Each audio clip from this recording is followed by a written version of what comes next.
Oof, weird glare. Neat. Hello, YouTube. So, back at you guys with another... This is going to be day 3 of my Kingdom Hearts videos. Just got out of the shower, got my breakfast pizzas and my coffee, and honestly, it's like 1 in the afternoon right now. I'm just getting ready for work, so I wanted to record before I left. So today I thought, I've done the Realm of Light, the Realm of Darkness, the Realm Between, did the Ancient Keyblade War, more or less. Like, that is going to super go into more details as we kind of go along with these videos, but either way. And so, I was thinking, I haven't talked about the actual Keyblade yet, or Kingdom Hearts for that matter. So I'll have this as this video for today. So, the original Keyblade, which is X-Blade, is made to open Kingdom Hearts. We actually don't know a lot about it. We know it was shattered into 20 pieces, 7 of light, 13 of darkness. We know Xehanort's grand plan is to get that. And we know Kingdom Hearts itself is essentially a giant heart-shaped moon? Or a door? Or it's, in all honesty, that's kind of ambiguous. It's because we've seen 2 false Kingdom Hearts. One created by Ansem using the Hearts of Worlds, and one created by Xemnas using the Hearts of People. And then on top of that, like, what Kingdom Hearts does is kind of ambiguous, because it's left as, like, light, or what Xemnas implied it as, is, like, it's able to, open the doors to, like, the true hearts of everything, and, like, it can give hearts to nobodies and stuff, and, yeah, it's kind of up to your interpretation, really.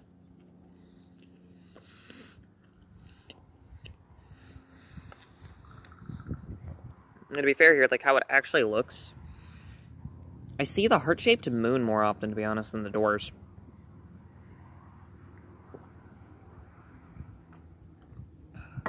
Because when we see it in the Keyblade Graveyard, which is the closest place to where the true Kingdom Hearts is, which was swallowed up by darkness and everything once the Keyblade War happened,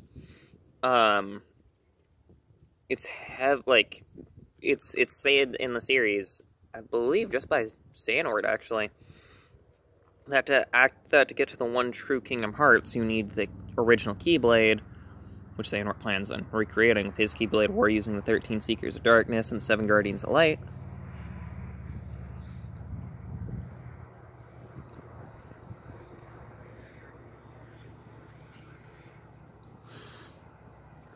And, like, the Keyblade Graveyard's the closest place to it. You can only get the original Kingdom Hearts from that. Which I think is neat. I think that's really neat. And, I mean, really, that's it on the original Keyblade. Like, it's an actual sword. It's got 2 Kingdom Keys on it. And what we know about, really, Kingdom Hearts.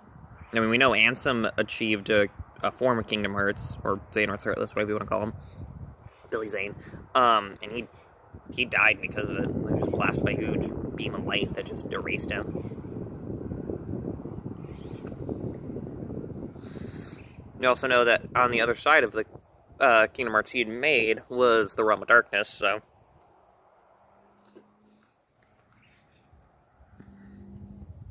a little weird on that one.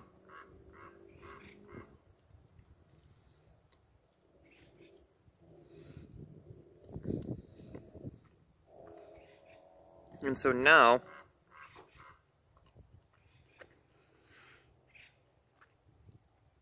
we head into, like, the first Keyblade's created, which the Masters created his originally, with the Seeking Eye and everything inside of it and all that. And then he's taught the Foretellers and Luxu, and they each got their own Keyblades, with Luxu inheriting his.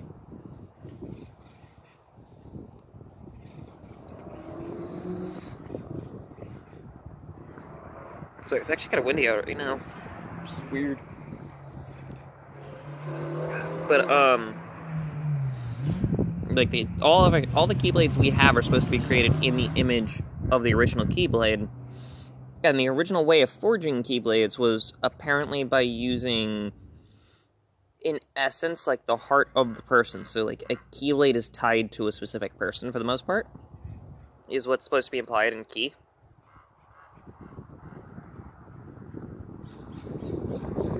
But follow that up with,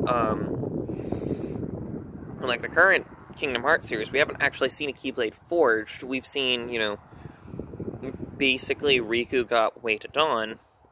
For the most part, it looked like he had a transitional weapon within Soul Eater. So I'm not sure if, like, you have, like, a weapon as, like, a gateway to it, basically, because it's like Soul Eater is part of Way to Dawn. Like, you cannot deny, like, that's the core to Way to Dawn.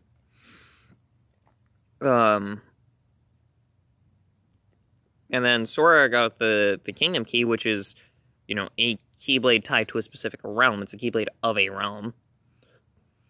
Kairi was given her keyblade by Riku, excuse me.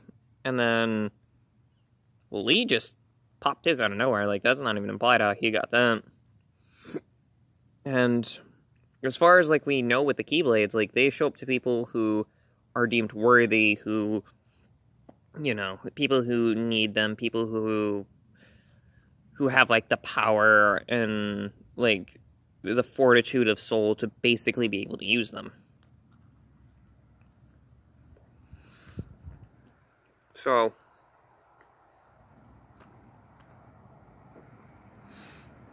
in essence, like, the Keyblade is basically just an extension of the wielder itself, rather than as, like, its own separate entity for the most part.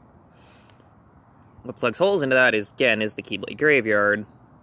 Things like the Kingdom Keys, stuff like that. And what I find is a weird concept is the keychains, which basically each world has, like, their own unique keychains. You put keychains on your Keyblades to transform them. So, in essence, like, when you get, like, a Keyblade unlocked and everything, it's implied that, oh no, it's just a keychain. And you put that on the Kingdom Key if you're playing Sora, on the Way to Dawn if you're playing Riku, whoever you're playing as, and it changes it into whatever Keyblade it is, like the Ultimate Weapon, Oblivion, Keeper, that sort of thing.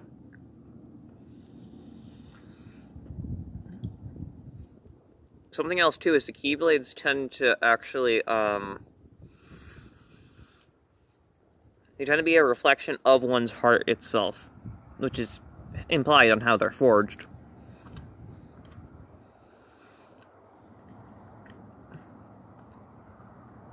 And now also, something I've gone over with a couple of people just because, you know, this is something that's not outright stated until, like, one of the Kingdom Hearts 3 trailers. Keyblade's getting broken. There's a thing. So, I know a lot of people don't like Recoded. A lot of people don't think of Recoded as, like, a real Kingdom Hearts game. But Data Storage's Keyblade gets broken, and he has to reforge the Data Kingdom Key. Which works. I actually forget how he does that, to be honest. Like, it has been a long time since I played Recoded. Even the very brief wiki search I did on that, like, didn't actually go into depth on the exact process used for some reason, so, oh well.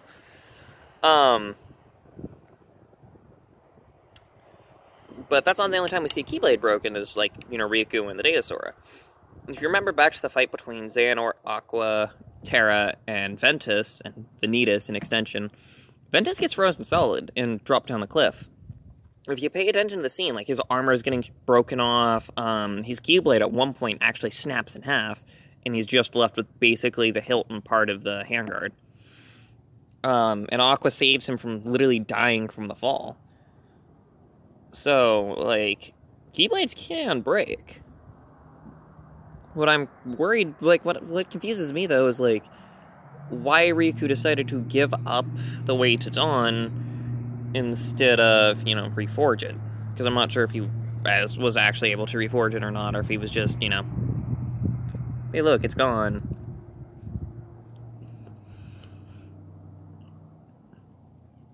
So, I mean, you can insert whatever your theory is on that one.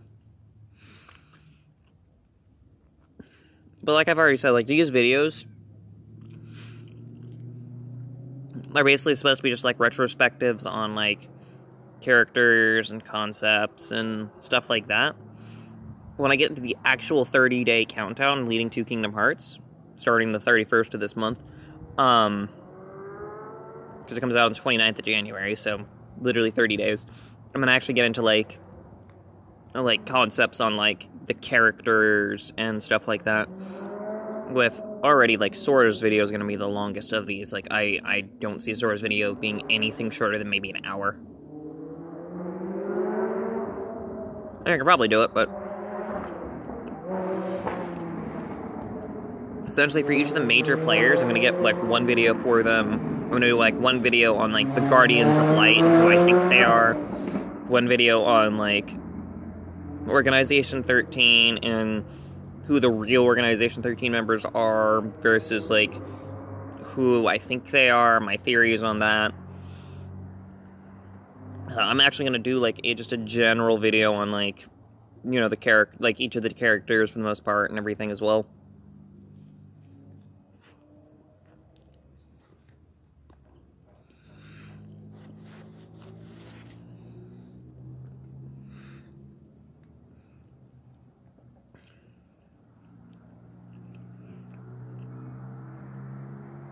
Just so that way, like, I can end up with, like, something... Because, like, I want to do, like, a video every day, like I keep saying, so... And that's what I think I'm going to do for my next big video, is going to be, like... Or not, sorry, for my next big video, I'm probably going to do, like, my discussion on... either the Guardians of Light or the 13 Seekers of Darkness, honestly. As, like, the next big group. Or the next big, just, concept thing to go over. Followed after that, like, on the 31st, which is, you know, 2 days, so I can do my, so I can do,